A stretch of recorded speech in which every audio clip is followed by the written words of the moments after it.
When you're in a relationship or if you're dating, you oftentimes will base what you expect on other people. You hear from your friends, or you see TV, or you watch different sitcoms or romantic movies, and you start getting a formula for what you think you should expect from your partner. Oftentimes, these ideas you have are not true. They're not realistic. And so one of the big frustrations with dating is my clients will come and say, maybe I'm just setting my standards too high. Maybe I feel like I deserve this kind of person.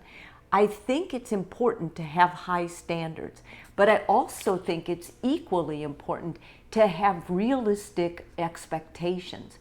When people have expectations of something they saw in a movie or read in a book about what having a partner, a boyfriend, a girlfriend, or an intimate other means, you can really mess up a relationship.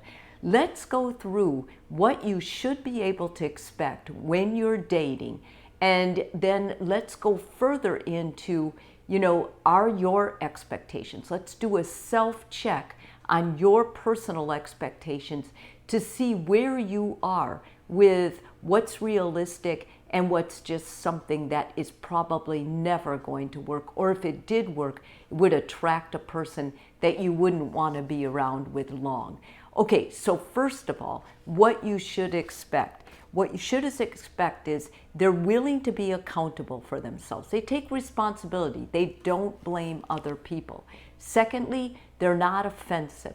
You should be able to expect that when you go out with this person, they're kind, they're considerate, they're compassionate, and basically that there's someone who has an open mind. If you start talking about politics and they go ballistic, then this is a person that you should not date. You should just say, okay, it was a great first date, let's just stop. Respect. If they can't respect you or others, they will never work in a healthy relationship. They have problems. Oftentimes they came from families where respect was not taught, and unless you're willing to teach them how to respect someone, which seems like an overwhelming job to me, but unless you teach that to them, they're always going to have this flaw. This is not going to go away. As I said before, when you're dating, you're at the best point of seeing this person. They want the same thing as you do. If they want the same thing, they have a vision that you both share, I think this is a worthwhile person to pursue in an intimate relationship. They're willing to take things slow.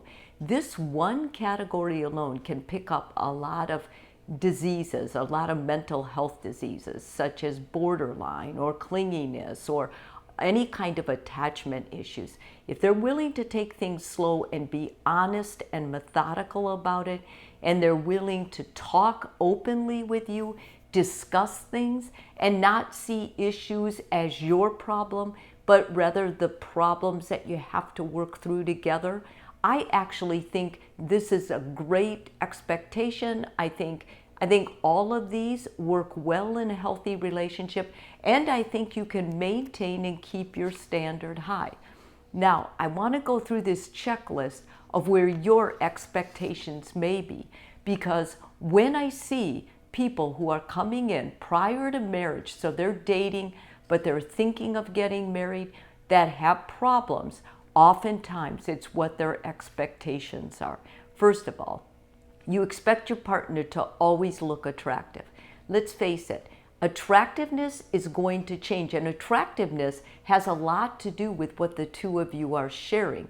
So your partner may look great some days, but your partner may also look ragged some days. They may not look their best. They may get sick. There's going to always be things about them that make them less attractive.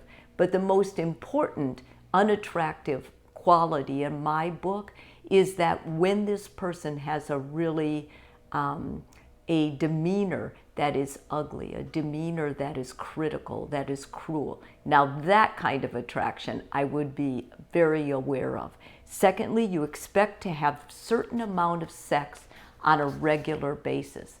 Sex is one of those things you cannot put a guarantee on. it changes. It changes with hormones, it changes with mood, it changes with what's going on. When men are very stressed or they're feeling unloved or hurt, they may withdraw, they may not want sex. When women's hormones are fluctuating or if they have a child, things are going to change. Women also respond to feeling hurt or feeling misunderstood by losing their libido. So anger is a prerequisite for having a low libido and a very unstable sex life. You expect your partner to always plan date night. Many couples get into this when they're married. They're like, oh, they're the social calendar. They're the ones that plan it. No, if you want your partner to initiate sex, then you have to take turns initiating dates, making sure you make all the plans, whatever that entails, the time, the day, and that your partner will be prepared. Number 4, you expect your partner to pay for everything. You need to share the load. And if you're in a marriage right now where your partner is the main financial person, don't beat yourself up because you're staying home and taking care of the kids. But if your partner's been working and you consistently are out of a job and you tell them you're looking, that's not okay either, because your partner should never be totally responsible for paying for everything. You have to share that, especially when you're dating. I think that's really important. You expect your partner to spend all their free time with you. That is the recipe for a really bad relationship. You each need time alone. You each need time to be with your other friends, involved in your other interests. Otherwise, the relationship is going to get old and stale. It's not going to grow. Healthy relationships have an equal amount of time together and away from each other. You expect your partner to always apologize first. This usually comes from something that you saw growing up, and it's not okay. You may say, well, they caused it. When there's an argument, it takes 2 people. And so it's important that when you wrong your partner, you step up and say, you know what, I was wrong and I am sorry I hurt you. You expect your partner to take care of everything around the house. No one person is responsible for the entire load of house care, child care, chores. You need to share that. We have good evidence from research that couples who share the physical and the emotional load are much happier, go the distance in marriage, and are more content being with each other, whether you're dating or whether you're in a married situation. You expect your partner to always take your side. Oh, you want a yes man, not a partner. No, it's important that your partner helps hold you accountable, that your partner is giving you their truth. You don't want your partner to say yes if in truth they really mean no. That's not, you won't be able to trust them. You're betraying your trust. It's more important that your partner is able to tell you, I don't agree and this is why. That's how we grow. Our partners teach us. And if you don't have that in a marriage, it won't function well. You'll be tiptoeing around each other and no one will really know each other's truth. You expect your partner to read your mind. No, you need to tell your partner directly what you want. A lot of people, especially women, will use this hinting ideal. Well, I'm going to hint around it to get him to do it or to suggest it. Just be outright. When you're honest with your partner, you're actually securing the trust between the two of you.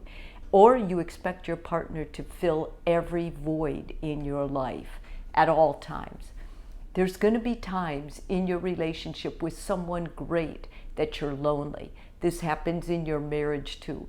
Many times these feelings of loneliness, they're little things we didn't resolve in our childhood, a detachment from something that we really need to mend.